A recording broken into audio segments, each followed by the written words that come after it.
Speaking of looking in at the camera, I believe we are live on the YouTubes and the Facebooks and all throughout the Reinventing network. If it is working for you, we've got a little bit of an introduction to the Reinventing the Tattoo network and the Tattoo Now show to also make sure that this is working for everybody. So I want to thank everybody for tuning in. This is the Tattoo Now show. It happens every Wednesday at noon. We have a very special guest, Kari Barba, who is a living legend. I don't know. All the praise, I don't want to embarrass her too much, but she deserves every bit of it and then more.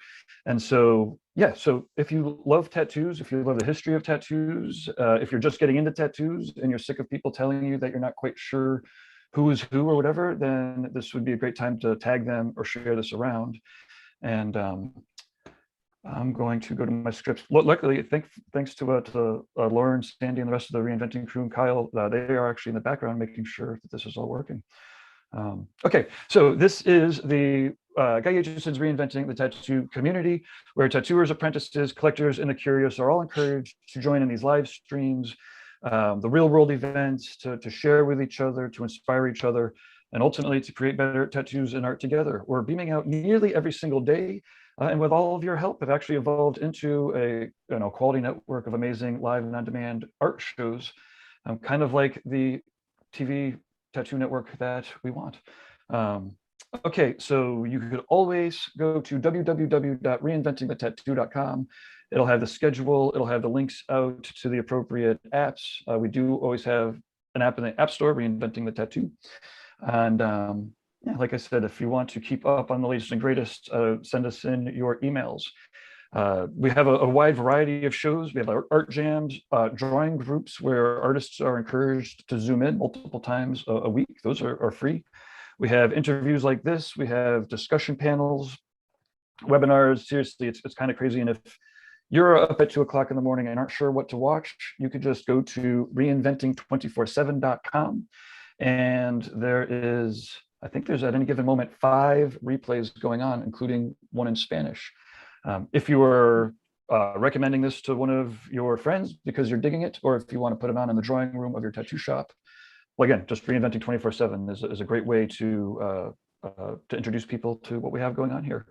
If you are a tattooer and you go to reinventing247.com, then scroll down and there's a form where you fill out your studio address, probably a couple of questions, and we'll send you out the soon-to-be famous Reinventing the Tattoo sample pack.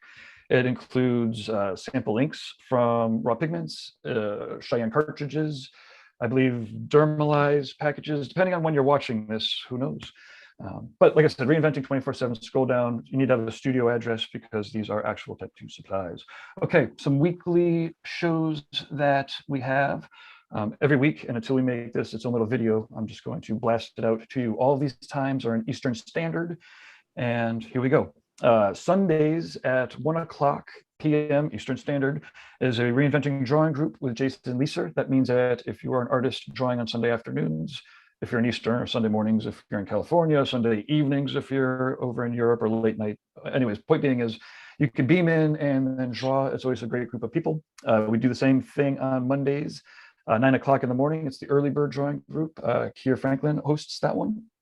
At 11 o'clock on Mondays, we have the Tattoo Weekly. Lauren Gregory, Jake Meeks, and I relive. Wow, that sounds horrible. We get to highlight some of the previous week's shows. We talk about some of the things that are coming up. We talk about news. We do some interviews with people. It's pretty fun. That's every Monday at 11 in the morning. Mondays at 9 o'clock at night are the subscribers exercises with Guy Aitchison. And the Reinventing the Tattoo canon is, so much more than just an online course or a set of online courses. Every Monday, the guy is leading a specific exercise. Often they're building off of each other. So 4 weeks in a row, the subject will kind of increase in intensity.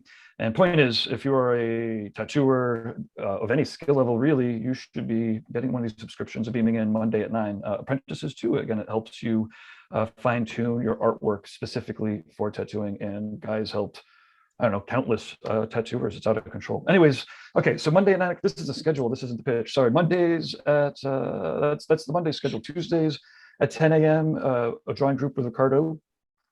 Feelings is the name of that one. Wednesdays at 12 noon is the Tattoo Now show. Hey, that's the show. Thursdays, 10 a.m. is the subscribers fundamental exercise with Cure. All skill levels are encouraged. This is where if you're an apprentice that's subscribing, then that is the perfect time for you to kind of beam in if you're intimidated to beam in on the Mondays. And then Thursdays, 12 noon, the Tattoo Collecting Podcast, where Fawn Baker and Jordan Rukias interview tattoo collectors. It's pretty awesome. So if you are interested in hearing about tattoo collecting from people who have already made all of the mistakes and lasered it and then covered it and then lasered it, that's a great show to listen to. Let's see, special upcoming events. I've got a couple more minutes. Last chance to share it around with your friends before we really dig in. February 5th and 6th is a Reinventing the Tattoo live from Red Tree Tattoo, also the True Tubes Tattoo Supply Warehouse. This is a hybrid virtual in-person event. So tickets, there are a limited amount of tickets in person. The stage will be going for 2 days. This is like a little mini convention, very, very, very mini convention. And there'll be like 4 or 5 booths of, well, you could check out the lineup yourself. It's reinventingthetattoo.com/live. Let's see, Nick Baxter is going to be beaming in from Austin, Texas, but he'll be doing a special seminar about advanced layering techniques. Bob Tyrell will be doing a black and gray skull from start to last call. Don't take that class if you're not prepared for the full experience. It's awesome. It's only $100. Anyways, yeah, like I said, Reinventing the Tattoo Live, you can beam in and you actually can get limited tickets in person if you want to. Let's see, April 11th to the 14th is Inspiring Tours. The first stop is in New Hampshire. These are very small events. We've got 5 tickets for a bed and breakfast up in New Hampshire. Sean Barber and Nick Baxter will be painting and tattooing. They'll both be doing their seminars, their painting seminars. Nick will be outdoors one day, and then Sean will be indoor doing still life, and then they'll be doing a collaborative tattoo. The actual Inspiring Tour is all booked up. The 5 spots went in like 2 days, maybe 3 days. But if you're interested in getting a collaborative tattoo from them, then in April, then that is, yeah, I believe they haven't booked it yet. So you can either reach out to either of them directly or just get in touch with me, Gabe at tattoonow.com. Anyways, inspiring.tours to get on the wait list for the next one. That's either New Hampshire or, I don't know, we want to go to New Mexico and back to Italy and travel around someday when the world kind of gets back to normal. In the meantime, we'll keep doing these things virtually, and thanks everybody for tuning in. Okay, May 20th, 22nd, hellcity.com in Columbus. We are planning on being there with a full curriculum and tattoo booths and all that. July 29th to the 31st, Rubber City Tattoo Invitational, Akron, Ohio, Tony Urbanic.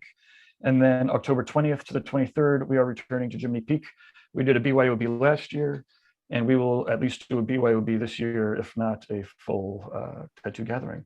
Last but not least, these are our sponsors, the businesses and tattoo shops that make all these streams possible by actually spending some dough to support it, because all the technology is not free. Anyways, so our sponsors include Interstate Inc. LA on Instagram at Interstate Inc. LA. You might know Church from his awesome realistic sneakers. I think his videos, interviews, Kicking It with Church. They are a clean and sober tattoo shop. So if you are in need of a supportive lifestyle and are a tattooer or in the tattoo world, and then you should probably get out there, because they can support you both at the tattoo shop and throughout all aspects of your life and recovery. At Interstate Inc. LA Church, they got a pretty cool crew, and again, it's very, very, very good. So if you're looking just to get tattooed, check it out. Rawpigments.co is a great pigment company. Lauren helps represent them. And instead of me talking about them, you can go to reinventing247.com, scroll down, put your address in, and then try them out if you are, well, if you're sampling inks. Let's see, worldtattooevents.com is the largest, most comprehensive resource for tattoo events worldwide. Alex does some pretty amazing interviews. I think he had Mickey on within the last year. He's done a couple panels with people worldwide. And as you can imagine, tattoo conventions, information's going crazy these days.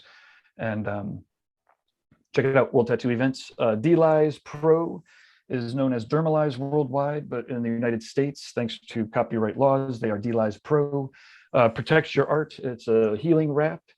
And if you're still using saran wrap that's not breathable, you should consider using, Dermalize. It's designed for healing tattoos. There's a lot of videos online, so you can definitely check out what people say about it and how they use it. Let's see, Tattoo Now, that's me, computer geek for tattooers. I love using computers to help amplify what you have going on, especially if you're, well, pretty much exclusively if you're tattooers, and I am accepting new clients. And then last but not least is Guy Aitchison, who made Reinventing the Tattoo happen. He wrote the three-ring binder back in the day. That was based off of one of his first seminars, I think well over 20 years ago at this point.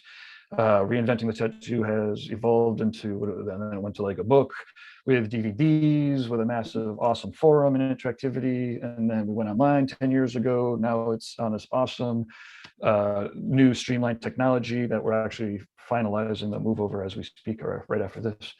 Anyways, Guy, again, like I was saying before, not only is it an awesome comprehensive course that has amazing guest artists and like over 20 other courses now inside of the whole environment, but it includes weekly exercises and critiques from Guy Aitchison and the whole crew. Everyone kind of zooms in. It's awesome.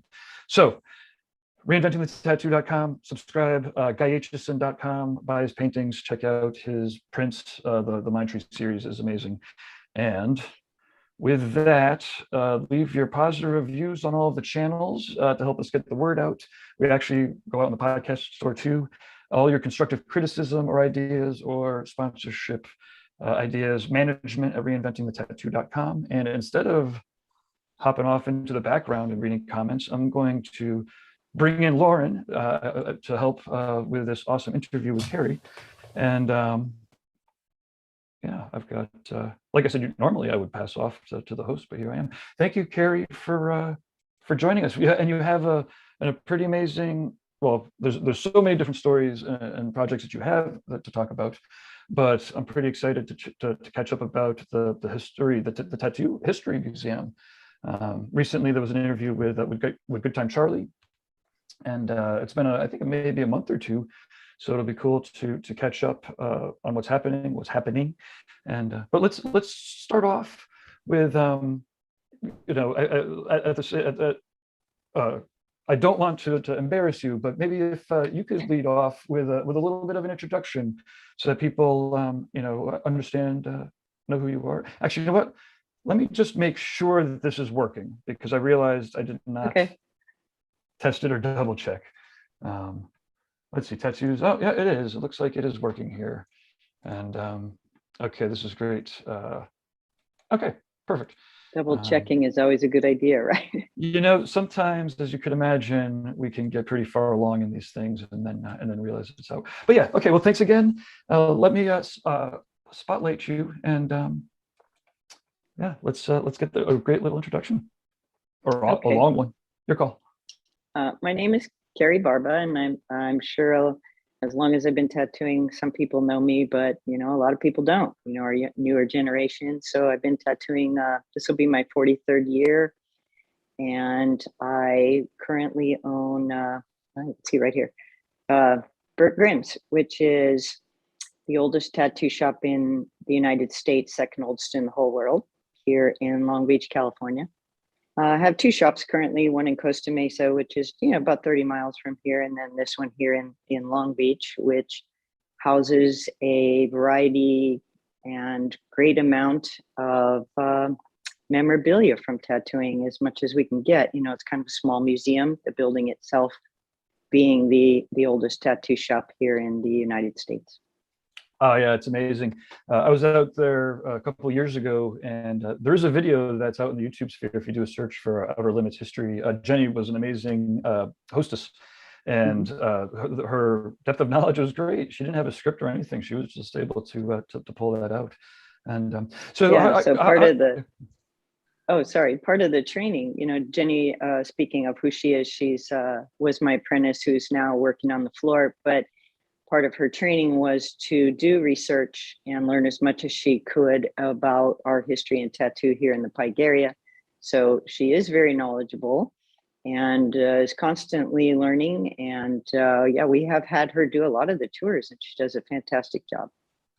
It would be great maybe at some point. Well, I guess you have all these videos, so it's, I guess as people keep documenting it, there's more and more. Well, anyways, I guess what I'm saying is I can't wait to get back out there to do more camera work. So you clearly, when you got into Bert Grimm's shop there, this was also a long time ago, and it was also historical back then. So tattoo history is something that, well, clearly has been with you for a while. Do you care to talk about when the history part of tattooing kind of first struck you, and then maybe how that transitioned into you owning the oldest tattoo shop in America? That's crazy. It's so awesome. Congratulations. Yeah, thank you. I'm very lucky, actually. The history part, I guess I've always been a little bit interested in history. Way back, I started collecting a lot of memorabilia from when I would go to conventions and things like that, business cards. Got a large collection of Greg Irons things that I had for many, many years. And the spark of interest that brought me here, the first time I came to this studio was in 1980. I came down to visit and meet Colonel Todd and see who was working in the shop at the time. And it was just even the smell of the shop, when you walk into the old shops, it brings you back, right? And the flash was plaster everywhere, all over the ceiling, all over the walls, the old school tattoo shops. And what was this? What is this smell? What can you describe the smell from back then? Because it's got to be. The smell is almost like your grandparents' house, right? You walk in, or to an antique store, but you think about, how many people have touched the doorknobs and how many people have walked on this floor and walked through here, and the types of people that have come here. It used to be a naval port, so there was a lot of naval guys who would come by and get tattooed, and it would just get flooded regularly. That's before my time, but it was really great to learn about that, right? And to hear other people who had worked here tell those stories, being Colonel Todd, Rick Walters. There's a lot of artists who have come not only from this particular shop, but in the Pike area. So there used to be 12 tattoo shops down here at one time. I think Bert himself owned 5 of those. So he was sending people back and forth. If somebody didn't like the shop, he'd pretend it wasn't his and send them down the street. And, that was the way, right? There must have been Create so your many own competition. stories, right? Now, had you heard? I mean, clearly you must have heard about the studio. Or what were some of the first stories or legends that you heard about the tattooing on the Pike there? I guess it was the Colonel, but yeah, absolutely. And Bob Shaw, of course, right? Bert Grimm, a lot of those. I mean, I came down the first time I did visit. I got to meet Mark Mahoney, who was just down the street at the time. Lyle Tuttle, Zeke Owens. I mean, there's been a lot of women here too that I wasn't fortunate enough to meet, like Dani Dottie, and even Julie Grimm herself worked here for a very short time. Calamity Jane, who worked here. We have a collection here in the shop of everyone we could find a photo of. So everybody we can find a photo of who worked here at some time. And during Jenny's apprenticeship, she looked up the years that they did work here, and we have little plaques up that state, who worked here when and how long. So it's pretty exciting to sit and just read some of that. Yeah, no, it's amazing. And as I'm editing all these videos and finding the pictures and whatnot, it just really dawns on me how important documentation really is. And they don't make any more pictures, especially from back then. And it's something that I'm sure this next generation isn't, the brains don't work like that, because almost everything is documented like this all the time. But to be there and to look at the walls and to see those pictures, like I said, it really is something that it feels like every tattooer should be, on their way at some point to get there to check it out. Because it is one of the best, or at least one of the best collections I've been to. There's a couple that obviously you're involved with, or that you know about and work with or whatever. But anyways, that wall is amazing, and I definitely encourage people to, like I said, either check out the video, but then they should get there.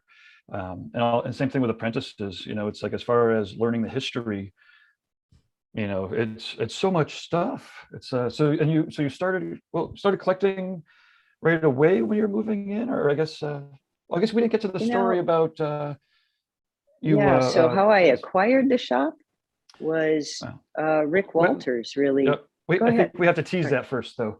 Okay. Because we haven't gotten to the part where you've got into tattooing. Huh. Yeah, I did get into tattooing fairly young.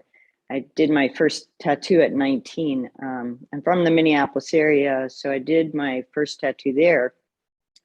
And it was kind of, you know, just something a friend of mine talked me into, really. I had this tattoo artist friend who lived downstairs from me. His name is Neil Grant. I believe he's still tattooing back in New York. And he just used to see me sketching and he'd say, Kari, you should really try this. I think you'd like it. And I was like, I don't know. I don't know if I want to tattoo. You know, it wasn't like Ed Hardy always had that childhood dream, but I didn't have that. I had the dream of art, but it came to me that way. So when I first tried it, I thought, wow, this is fun. It's exciting. I loved it. And it just grew from there. And I started out doing, you know, kind of single needle black and gray in the late 70s. And I didn't know black and gray was really a thing yet because for me, it was just the way I drew. I kind of pencil sketched all the time. So I thought, well, I'll just use this little bitty needle and do it like the way I draw and do that, you know?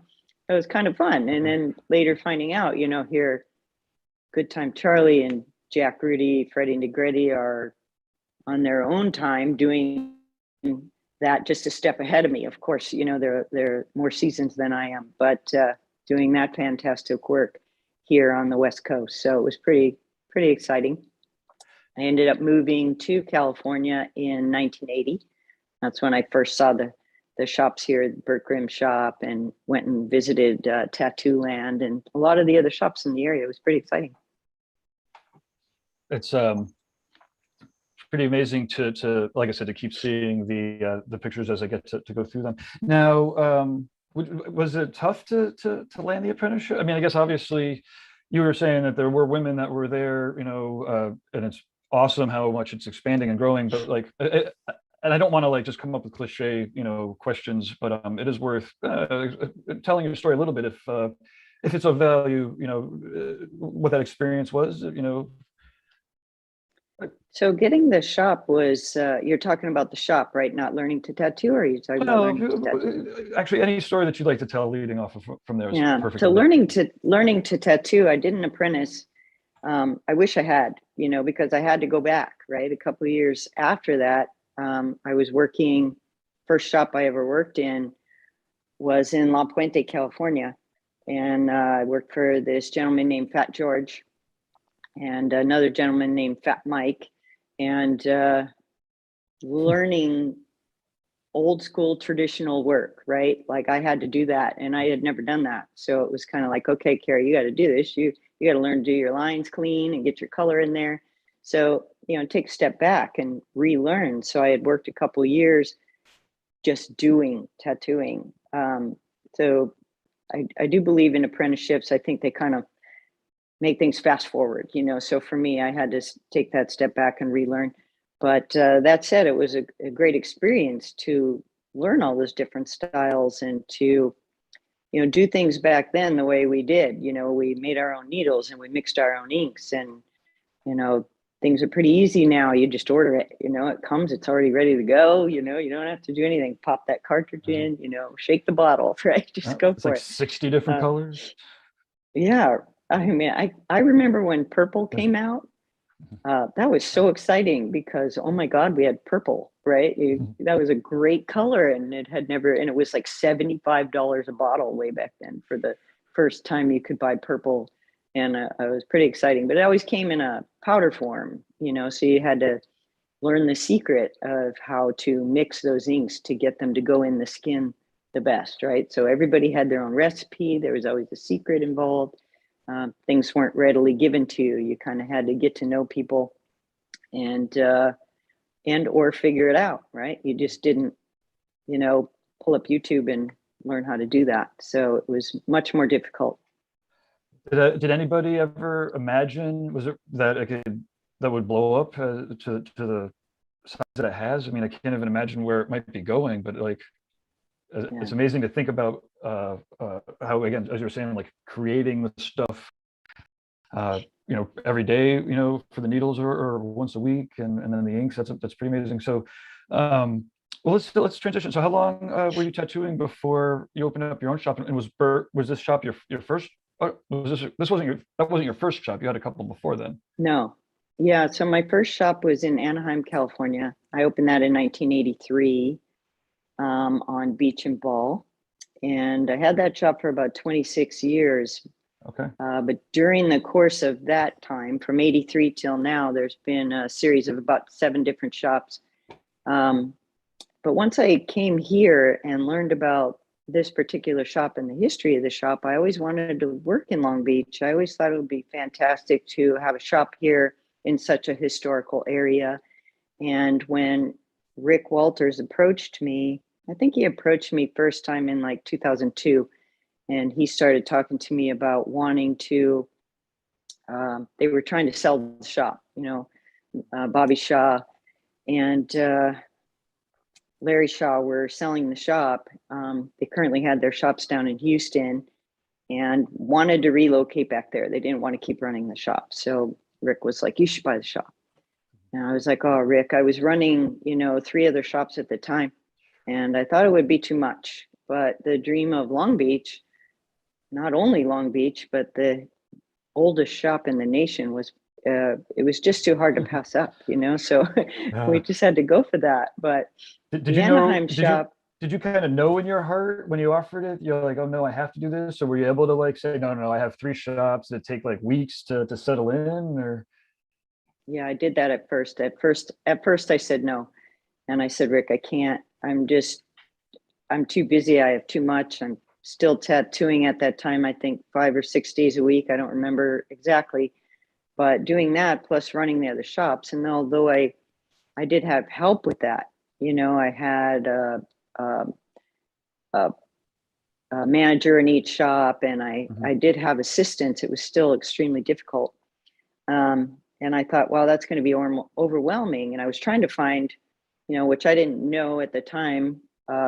We were going to call that life balance, but we were looking for that. We wanted to have some time off, right, to do things in our personal life and that sort of thing. So I told Rick no for quite some time, and he approached me a few times.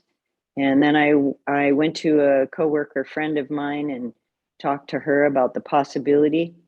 And we partnered up in that, and first needed to, so this particular place here, you have to buy the actual space. So they were selling the shop, but they were also selling the portion of the building that the shop was in. So it wasn't as easy as like, oh, I'm just going to take over the shop and open the shop. You had to buy the property first.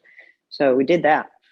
And then when we got in here, the city said, oh, new owner, fantastic. Let's have you redo the plumbing. Let's have you redo the electrical. Let's, Title 21 here in California had to put in all these safety things. And anyway, it was a long process that took quite a long time. And eventually we were able to publicly open our doors and get people flowing back in here. So it was pretty amazing.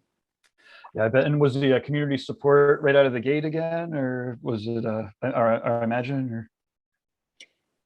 No, the community support, first here in the building, they just didn't want the tattoo shop here. There had been a series of bad history, let's say. So, way back in time, the shop was hidden, right? It was, a photography studio. Maybe it was claimed as a photography studio, whatever, but they didn't want the tattoo shop here. And there's residents above who own condominiums, which used to be like apartments they would buy. And those people did not want the shop. So we kind of had to convince them that we would prove to them that we could do a good shop and keep it clean and keep it friendly to the neighborhood, that kind of thing. The city also didn't really want it here. They had a bad history with all the tattoo shops through the, after the war finished, the area started kind of getting run down a little bit, and it got a little bit seedy in some of the areas. So they were like, oh, let's clean it up. Let's demolish the entire Pike area and get rid of it. So we were the last ones here. And the reason being is that the residents live upstairs. We have, 11 more stories above us where people live. And so they couldn't tear the building down. So that's the only reason this shop survived that, right? And very lucky because of that. Yeah, because no. now it's a whole new world outside our door. You know, we used to be able to see the water when we first opened, and Oh, now we well, see skyscrapers, you know, apartment sure. buildings, and we're the little building inside all these towering buildings around us now, which No, keeps growing and growing. City of Long Beach is growing quite a bit. that's nice. They're actually speaking of Long Beach. Someone in the chat room here, Ladybird Art says to you, you and your work have been a huge inspiration in my life, especially growing up in Long Beach. You gave me the courage to pursue a tattoo career! Exclamation point. You gave me the courage to pursue a tattoo career. Truly wonderful to see you here. So thank you. Oh, that's That's great. Thank you. I'm so glad. You know, it's funny because, you know, when I started tattooing, I didn't think that it would ever get to a point where people would say things like that to me. You know, you just do it because it's fun and you like it, right? And over the years, being a woman, that respect has grown from other women and from men also. So it's pretty incredible to hear people say that I helped them in some way, you know, that I gave them the courage or whatever it is for them to move forward into something that they love. And I really thank you all for that. it's an, you do, and as an event producer, every once in a while, I try to figure out how to, or I feel the pressure of like, how do we keep making people's experiences more awesome? And it's like, wait, Mm. the different chemistries and the personalities that, that like you that are, or others that are there. Again, it's really awesome that that you're doing it for the effect, and not for the admiration, but the admiration is well deserved. And Well, thank you. like I said, it's I'm a computer geek, so for me, it's like some of these things like should just be 50-50 or maybe 49-51, right?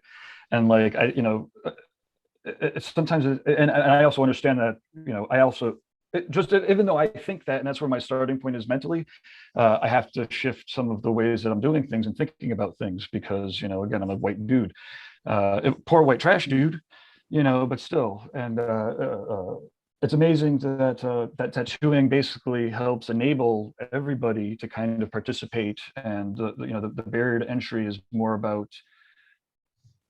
Well, I don't even know, like I don't want to talk to the barriers of entry. Anyways, it's Gabe, about all the. I have an interesting question that kind of builds on that, Carrie.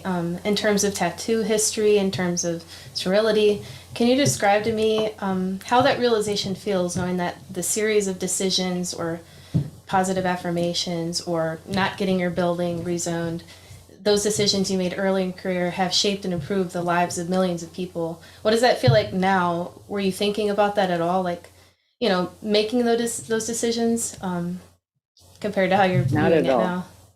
Not at all. You just don't think that in your early career, you know.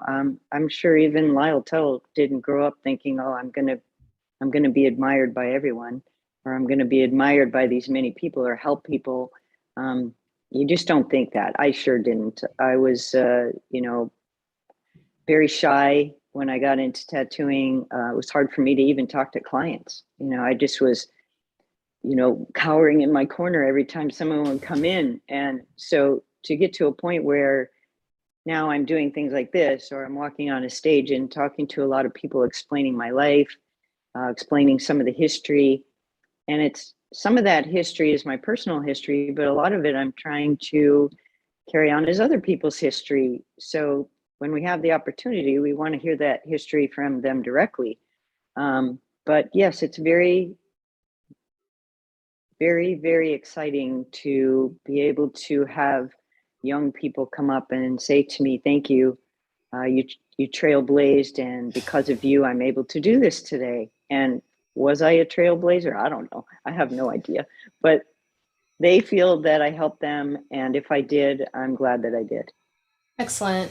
So throughout your career, was it common for you to reflect on the concept of like creating history or keeping it in terms of the things that you were collecting, or was it more of like, personal passion? Did you envision at all the type of value that created for many generations to come? You know, I think that history part really hit me when we started this shop, because when I walked into this location, it was empty.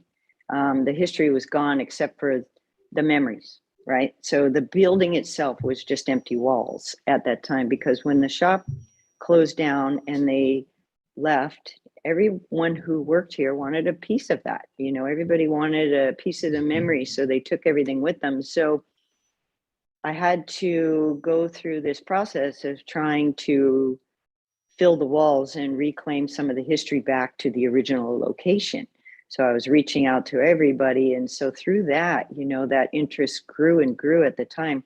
Although I had some history previously just from collecting some of the things I had through the tattoo industry through all the years, it really smacked me in the face when we took over this spot and what this particular location meant to this industry, how important it was, how important this city is, how important this traditional tattoo shop is to tattooing in general, because the people who grew many styles, you know, let's talk about Good Time Charlie and how black and gray tattooing sprung off of this particular area, this particular Pike area of Long Beach.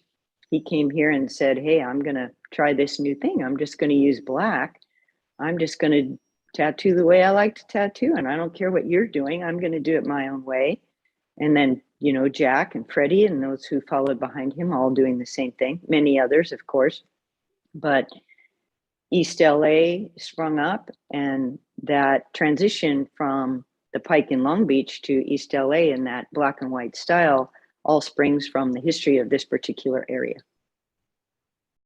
Absolutely phenomenal. I love to hear how you were explaining that in terms of not really just doing it because it's something you love and it's something different, but at the same time, it was creating immense historical value. I'm curious too, I'm not sure, Gabe, your thoughts here, but the Tattoo Heritage Project, can you kind of go and explain that a little bit as well?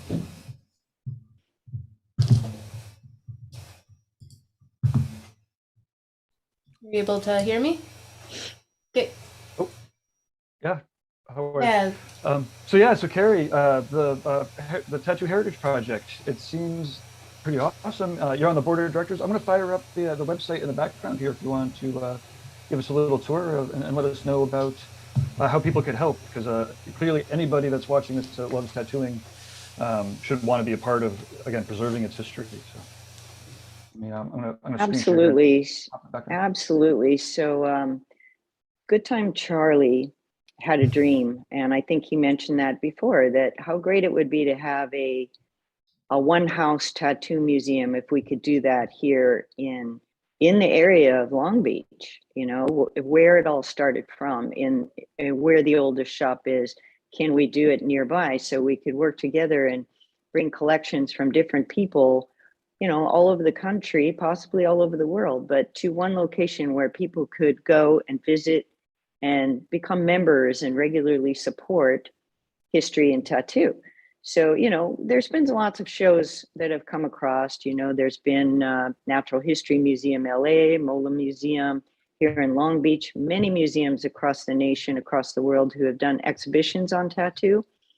But there's a lot of small little collections everywhere, you know, a lot of different tattoo artists and different people all over the nation have their collections, some in different countries, you know, like Hank up in there, everybody has that.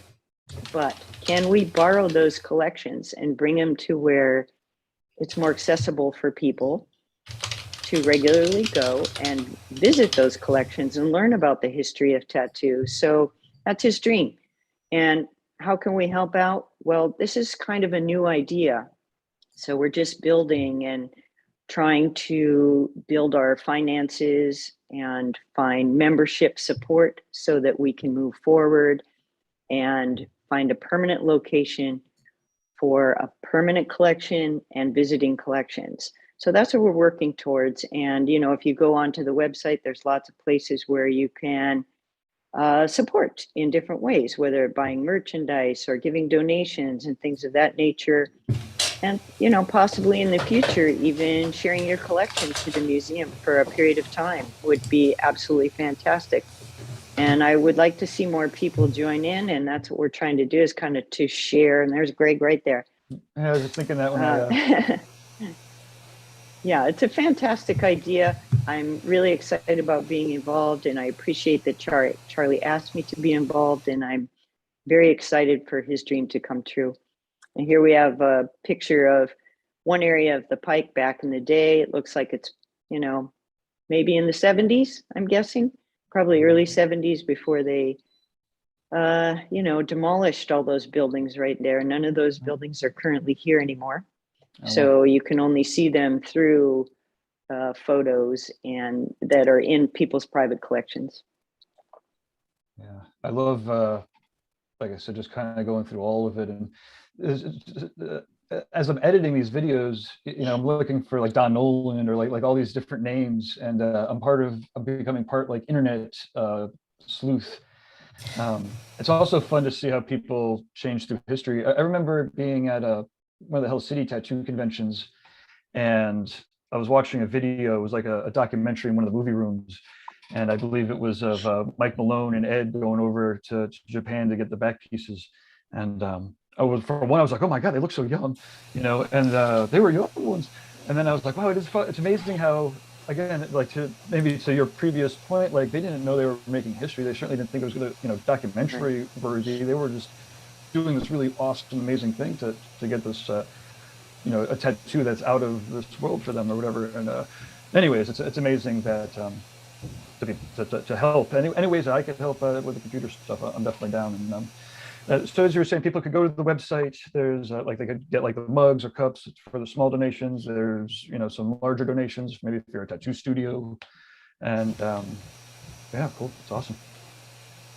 It's extremely awesome. And, you know, we have a lot of help involved, which you saw the members of the board as you scrolled through the website there. And every single one of those people on that website or on that board is trying to do their part to help preserve the history.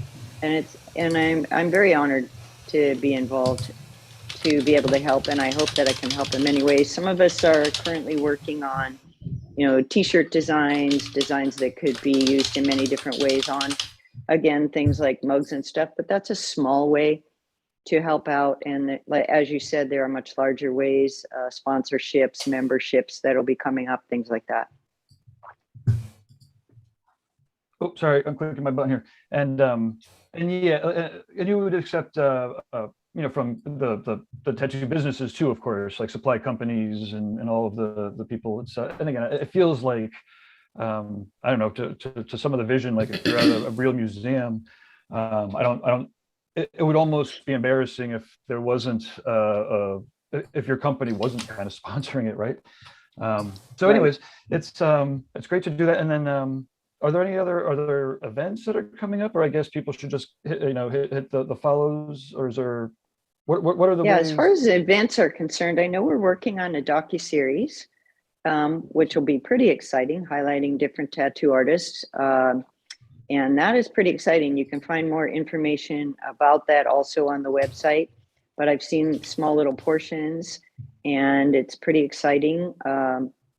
Mr. Cartoon has hooked us up with his cinematographer who has done some fantastic stories. I don't know if I'm using the right wording there, so I hope I am. Don't want to discredit anybody because what I've seen from that gentleman is extremely amazing. And we're working with the city.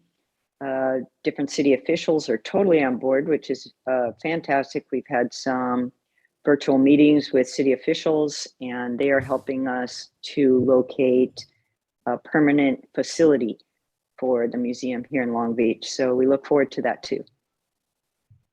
Yeah, that'll be awesome. Okay, I mean, I don't know if there's any other points that you might want to cover before we move on, or Lauren, do you want to touch base about this? Or no, I'm really absolutely in love with what you're doing, and I'm curious because lately in my own life I've come across international artists or American artists who are just very, very out of touch with the history, whether or not they're more primarily focused on their own social media and stuff like that. But what would be a great bit of advice you have for artists like that who would probably like to introduce themselves to history or introduce their apprentice to history in the route that they should take? It is interesting because, most of us, if you go back to our school days, right, most of us hated history. Nobody wants to remember the dates. Nobody wants to concentrate on that kind of thing. But it's not about remembering dates. It's looking at what came before us, right? And how did we get here and why? And what were the struggles that those people went through and the growth and accomplishments that they had? And why are we tattooing today? So when I apprentice someone, especially nowadays after having this shop, I think it's very important that they touch on that they learn why they're here and where they came from, and to do some research. And a lot of that research is online and maybe in your own area even. So I know there's shops like in different areas that maybe you're the oldest shop in your town. So you could get online and go through your city history and start looking up things that might relate to your area, just to learn about what tattoo artists came through your area, or different area if you choose. New York is a huge spot, right? Los Angeles, Long Beach, many of these areas, and a lot of that can be found online. And a lot of it, you might have to go down to your local historical society. We went down and paged through tons and tons of photos, just looking through, which we're going to be doing again here shortly, just constantly looking for photos of tattoo shops that might have been in the area, people who were tattooed, the naval base that was here, because we had so many people come from the Navy.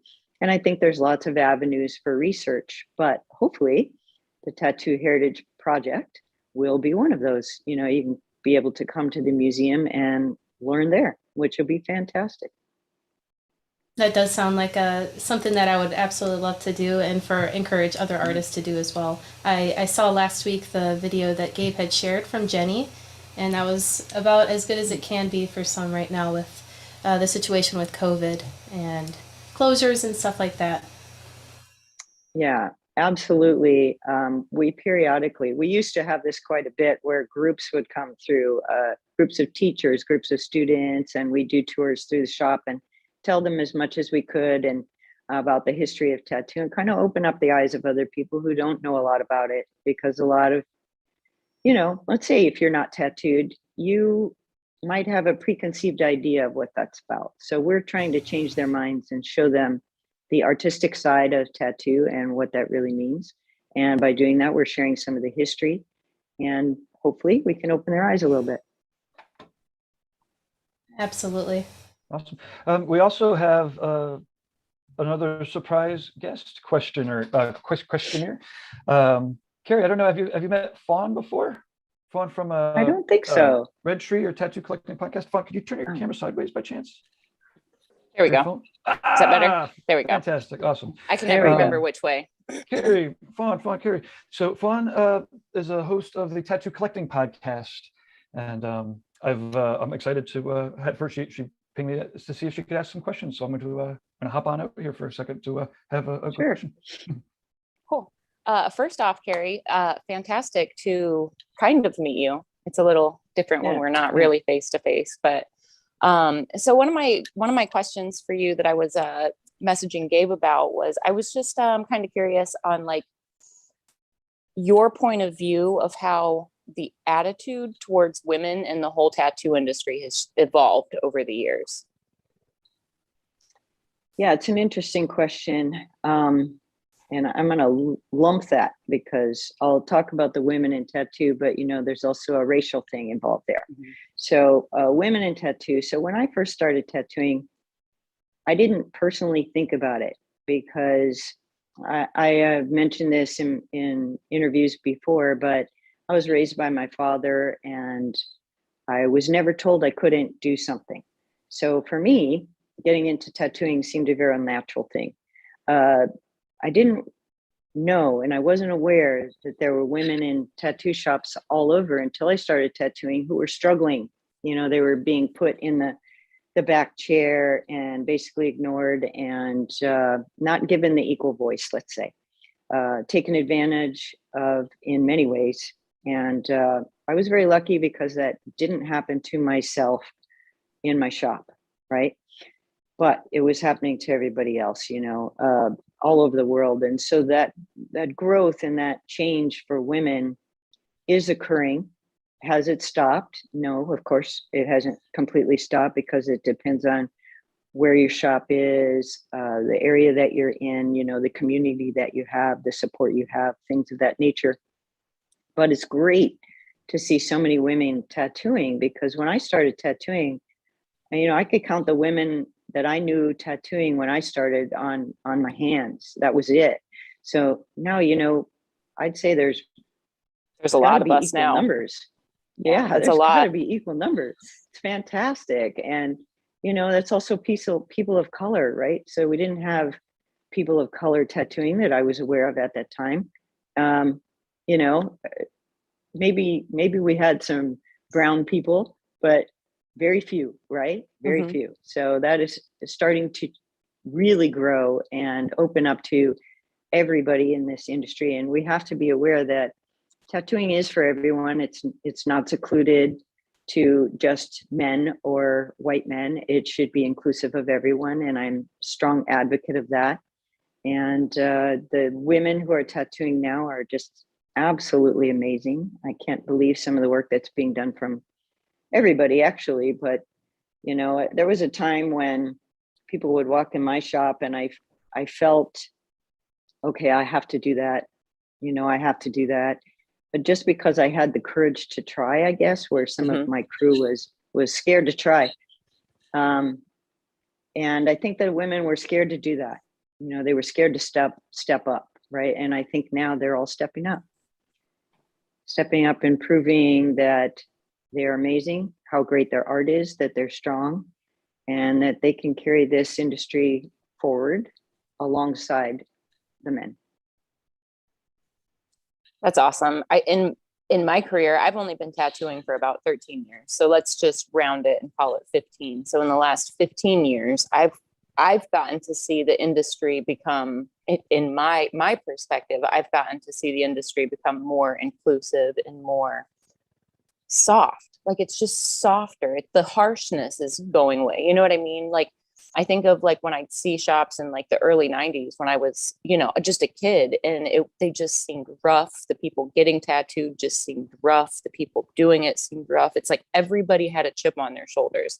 So for me, it's pleasant to see that chip is kind of dissolving and people are finding their way. You know, there are enough collectors now that there's more than enough work to go around. So we don't need to be like cutthroat with other shops anymore. Like, it's nice to see that, like, due to like the love of the community and the community growing, that like everybody's included now, or being included.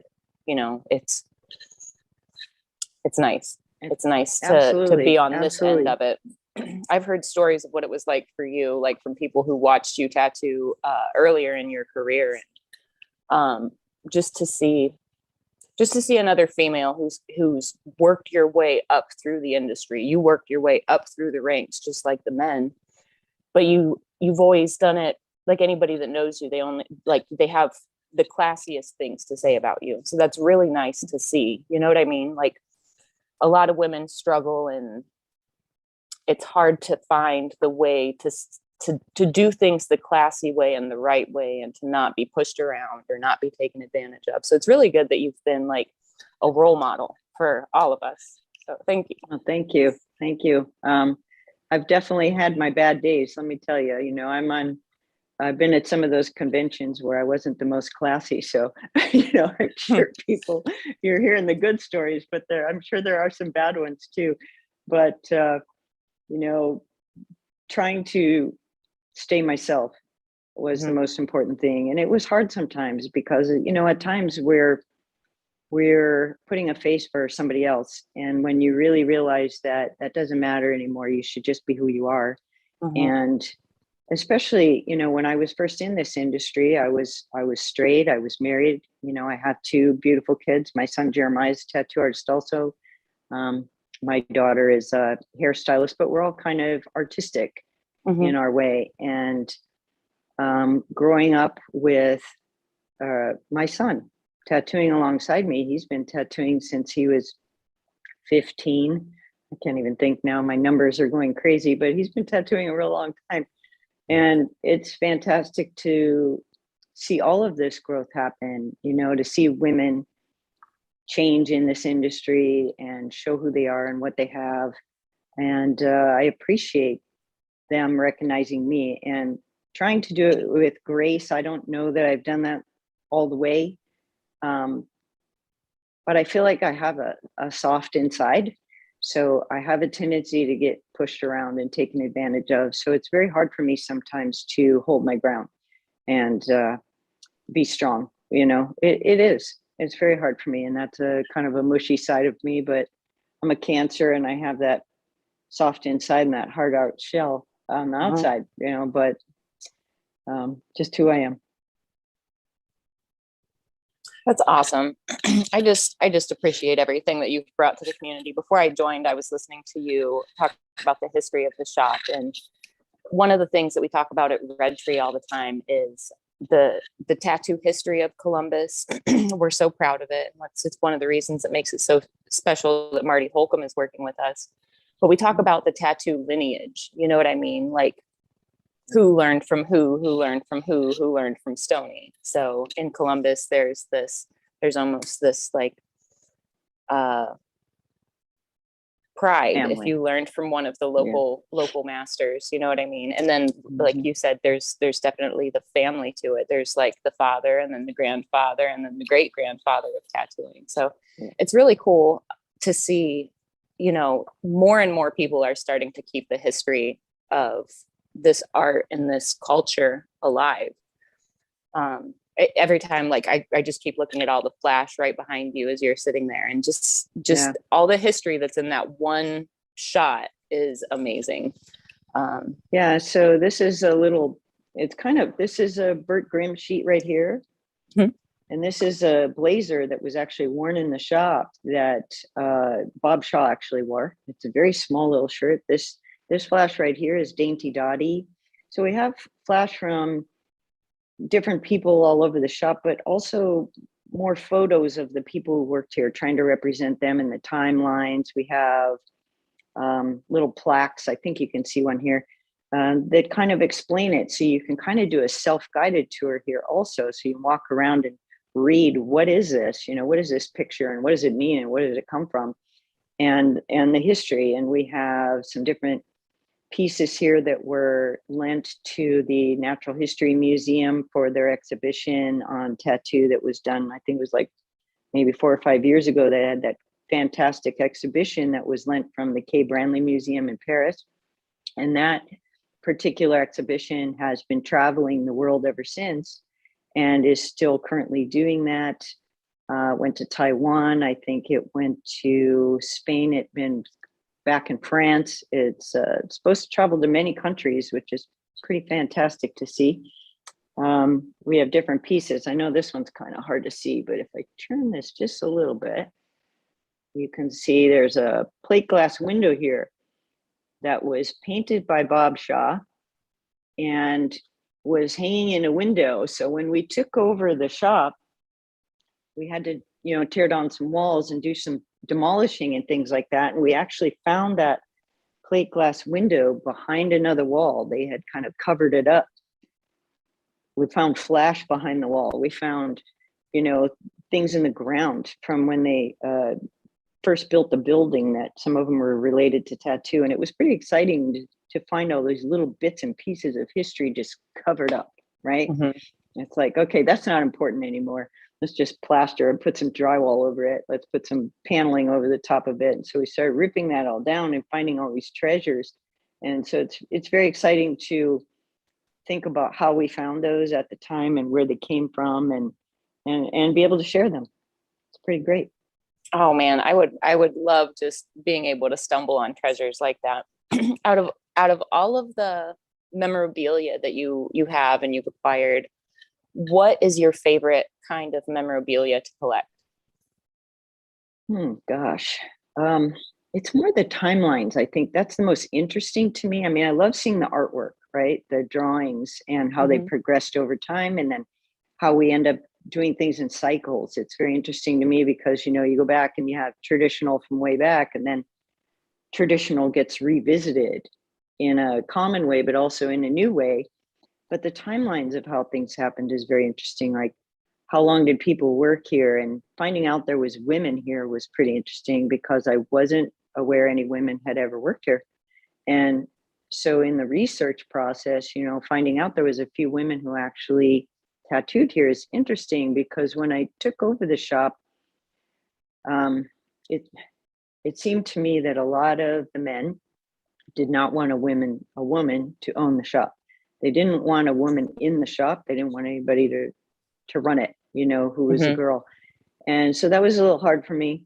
And I had to kind of prove to them that I could preserve the history, share it, keep it clean, and still have it kind of have that era of the old world, because they were afraid we were going to modernize it too much, you know, take things down. And so trying to represent things in a somewhat modern way, but still respect the history of everything is very important. And that's very, very important to me. But I'd say my favorite thing is probably the artwork.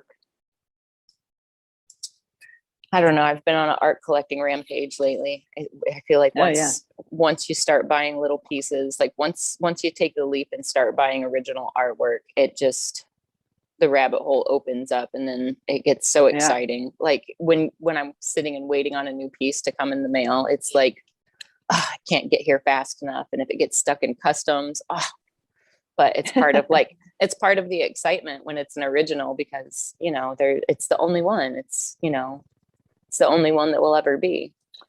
Yeah, that's true. And it's really cool to look at, you know, the brush strokes even. So the window I was showing you, you could see, you know, it's faded over time because it was in the sun for so many years, but, you know, the brush strokes and some of it, you know, using their finger to create the shade, you know, so you have all these fingerprints all over it. It's pretty interesting and cool. Oh, that stuff's so special to see in person. I haven't made it out there yet, but I definitely look forward to someday in the near future coming out and taking a walk through. It would just make my day if I could come out and just that'll stand be in all that history. Well, possibly when the museum comes, we'll get more people through the area too, you know, and we thought it'd be really cool to do a map, you know, of where all the shops were back in the day. So Jenny's worked some on that, locating and mapping out where all the different shops were, so you could kind of take a walking tour. Even though the buildings aren't currently there, you can kind of stand in the spot. You know, it's really cool to stand in the spot. It's like touching that doorknob here that, you know, thousands of people have touched that doorknob. You know, maybe that's kind of gross to think about, but in the same circumstance, it's pretty cool.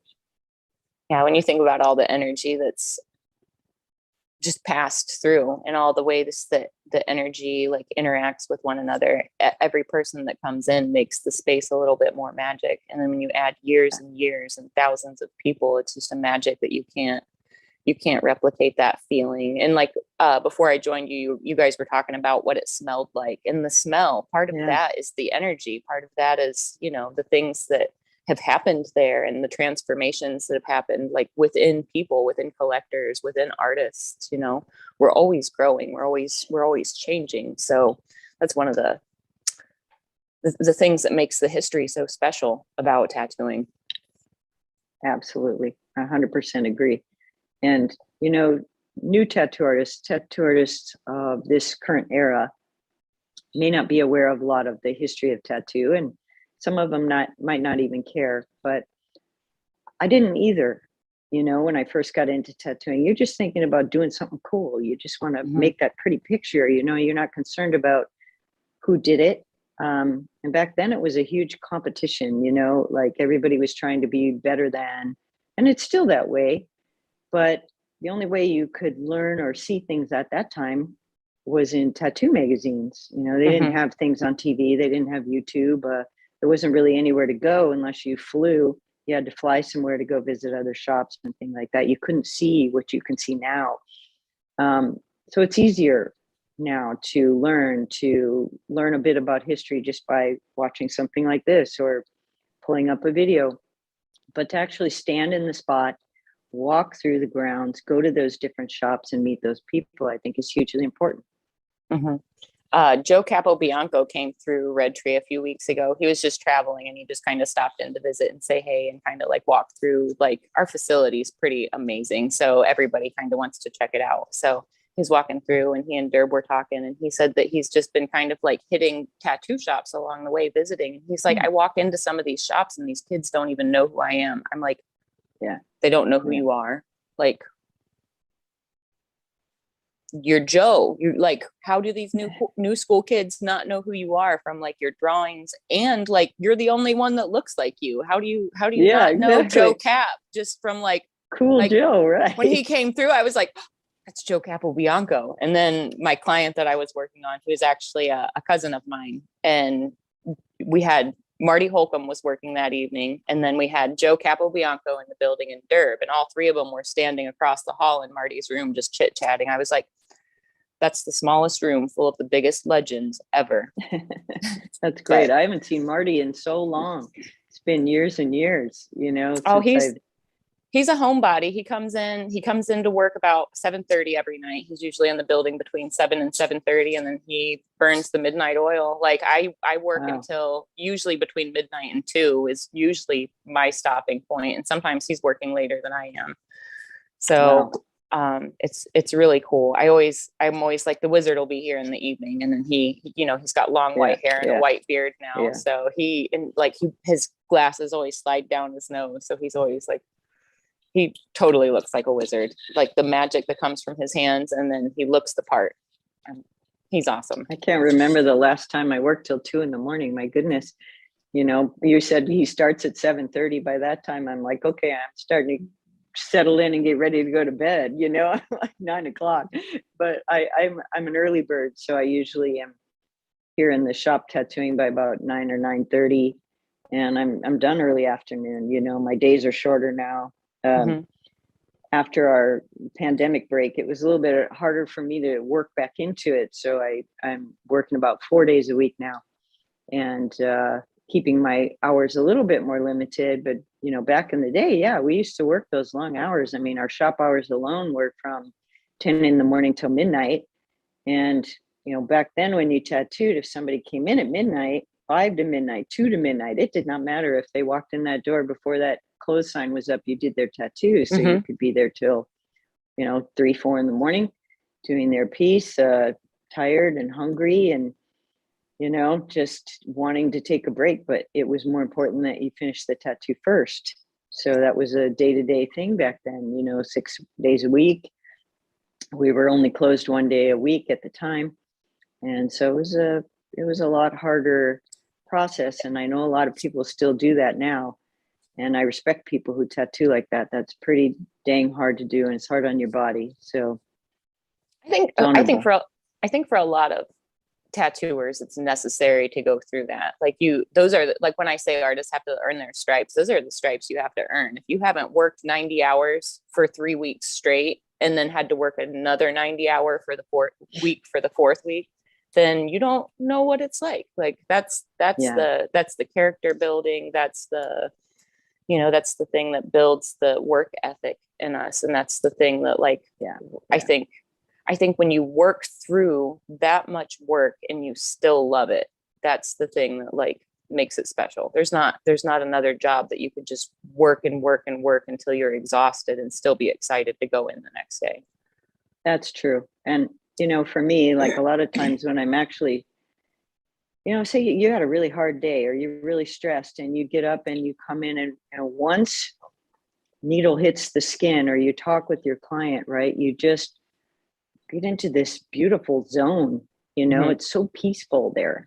Yeah, everything else just fades away. Very peaceful. Yeah, all the troubles go away and you're just concentrating on your art, your piece, you know, and, you know, the concentration, it takes some time to put it in. I don't care how long you've been tattooing. I've been tattooing a long time, like I said, like 43 years. And every time I still have to concentrate on, am I doing the line smooth? Am I getting the shading smooth? You know, it doesn't go away, that process of learning or practicing. It doesn't become, it's somewhat automatic, but not really, right? You still have to work at it. You have to work at it. So your mind is focused there. You're in that zone. And then that zone becomes kind of like melted softness, and you just fall into it, you know. I love that. And just because I host the tattoo collecting podcast, I got to ask a couple of questions about your tattoo collection. The first question is, what was your first tattoo and how old were you? I was 18, barely, when I got my first tattoo, and I wasn't sure what I wanted, but I mentioned earlier in our talk here that I learned from a tattoo artist by the name of Neil Grant back in Minneapolis, Minnesota. And Neil worked for Dave Yurku, who owned the big local shop and helped run conventions and things back in the day at the time. And they were doing a news spot on Dave. And I, at the time, being friends with Neil, I used to go in and clean that shop, right? I remember the first time I walked in there and I was like, oh my God, this shop is disgusting. It is so dirty. You know, can I come clean the shop for you? So I started helping him clean the shop. And I walked in one day and he's like, hey, Kari, we got this news channel. They want somebody to get a tattoo. Would you be down to get your first tattoo for the news? I was like, sure, I'll do that. So when I went in, I hadn't picked anything out yet. You know, it was basically at that time you picked it off the wall. You looked at what was, you know, on the flash. And so Dave says to me, I'd really like to do this little mouse. And it was like a little standing cartoon mouse guy. And I really wanted a flower, you know, but I said, sure, I'll get the mouse, you know. So I got the mouse and he put it on my shoulder, which later on he ended up covering up with a floral and bird design that was drawn by Vivine Lazonga. So that you eventually got your flower. I did. Yeah, I got my flower. Morning Glories. Yeah, he had a sheet of, it was actually a watercolor painting that Vivine had done. It was an original sheet and she had it hanging in his shop. And I just fell in love with that. So it was like a phoenix bird in that. And so I put that on my right shoulder and then eventually added another bird and flower on the left shoulder. But when cover ups sit there for a while, they don't always look so 100%, you know. So I ended up lasering that at a later time, which I'm sad about because it was Vivine's original design, which was pretty amazing. But that was my first tattoo, was that little mouse. Okay. Here's my next question. How do you think collecting tattoos shaped you as an artist? Collecting tattoos on my body? Yeah. Well, actually, I didn't have a lot of tattoos for a real long time. I didn't have any tattoos on my arms. I had just a couple of those tattoos on my shoulder. So me personally, I don't think that helped to train me to be as an artist as much. You know, getting tattooed didn't help me as much because I wasn't that tattooed. I was more doing the tattoos and not getting them. So for me, that getting tattooed process started coming a little bit later in life, you know, and I was probably I had probably been tattooing 20 years before I got a tattoo on my arm, you know, and it was just, I didn't know what I wanted yet. I wasn't ready, you know, I hadn't decided. And then I fell in love with different art styles from different places. I love Polynesian work. So I started getting some of that on my arm and then migrated from that. But I don't know if actually getting tattooed helped me. I know it does help a lot of people. It did help me realize to be gentle, right? Take it easy on people and don't overdo it, you know, just there's no reason for me to try to hurt somebody I try to be as soft as I can and get that done in a nice, gentle way. I find that's super similar for me. I had been tattooing for quite a while before I started collecting any large pieces. And it's funny how like there's a little bit of flack that you take for not, and my arms still aren't tattooed. And every now and then people will poke fun that don't know the other stuff that I have, where it's like, oh no, I'm just saving that. Like I know I'm going to meet the artists that I want to do these, like, just, it'll happen. So one of the things that I always like to encourage people is it's not a race when it comes to getting tattooed. You know what I mean? It's not a race. And the more patient you are, the more opportunities you're going to have. One of my favorite things to see is the all the punk tattooers that are like, oh, you don't have tattoos, how could you be a tattooer? And you're looking at all the shit they got. You're like, Yeah. they'll get some good stuff. But so I don't mean to interrupt, but Kari, I don't know, we didn't talk about a hard out or not, but maybe do you want to, along this topic, do you want to chat a little bit about what you're tattooing these days and where your styles settled into with your current clientele, and if people can get tattooed by you, maybe what kind of clients you might be seeking? Yeah, so I'm still pretty open, although in recent years, it kind of started just before the exhibition at the Natural History Museum. And I got to do a couple large body octopuses, and I just fell in love with doing octopuses. So that's really grown for me. I probably tattoo at least a few days a week and do octopus, and I still love them. Doing most of those in black and gray right now. I'll do some of those in color, but predominantly I'm doing black and gray realism. But I don't, I don't want to call myself hyper realist because I don't believe that, right? I don't feel that I'm anywhere near that.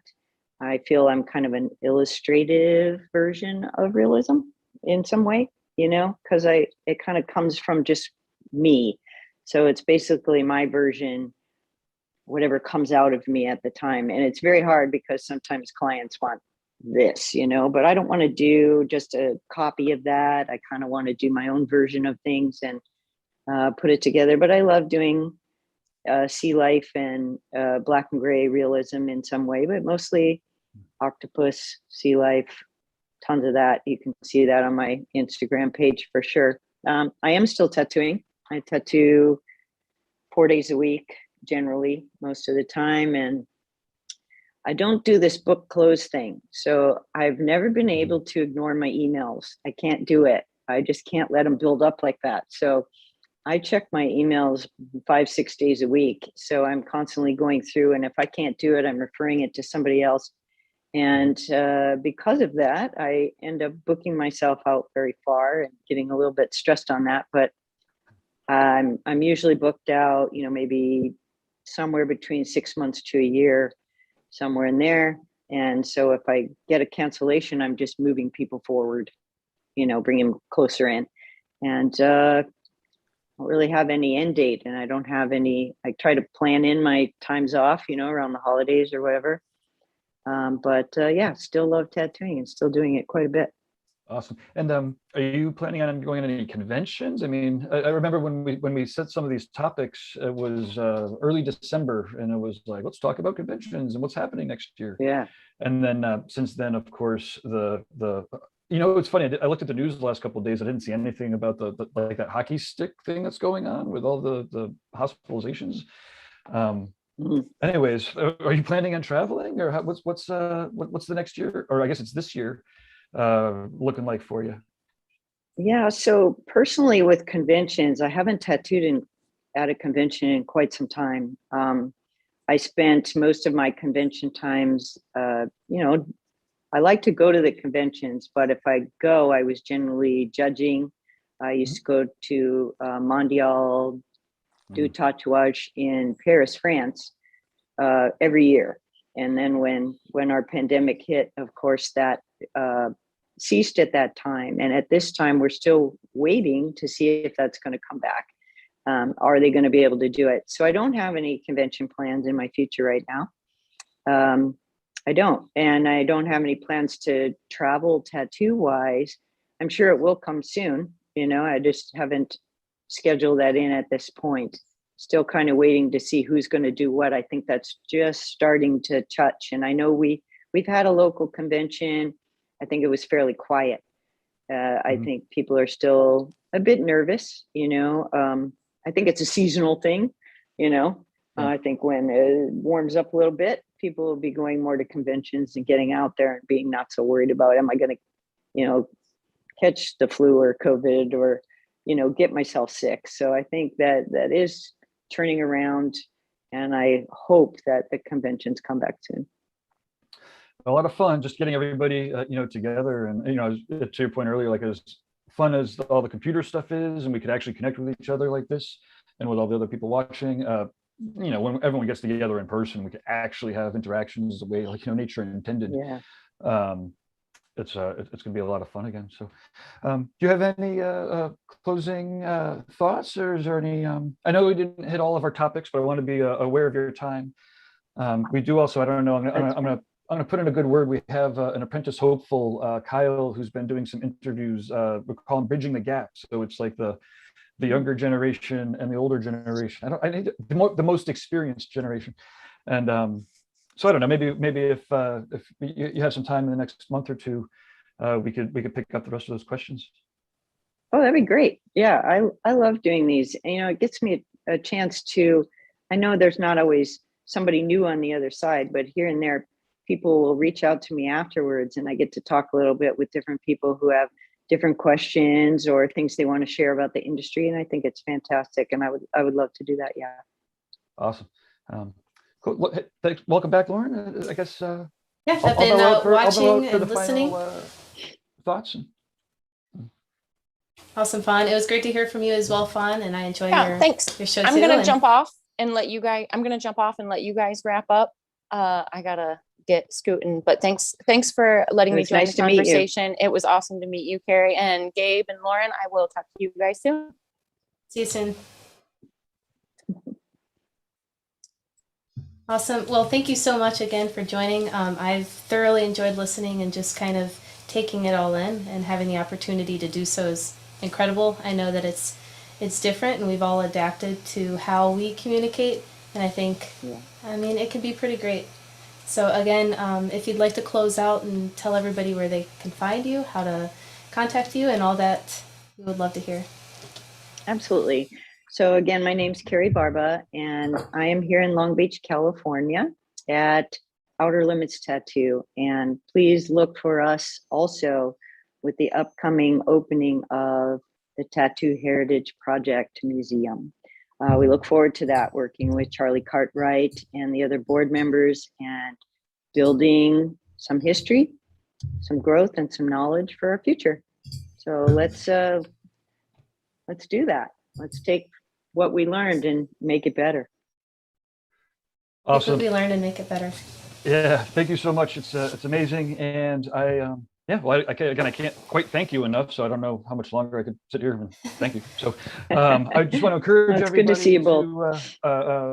Check out the Heritage Tattoo Foundation. Lidos is in the chat room. He says hello, and he sent some pictures of Florida way back in the day, and he was young too. It's funny, but in any event, thanks again, everybody. Please share this about, if you're listening to the podcast. Again, the positive reviews go in the public spots.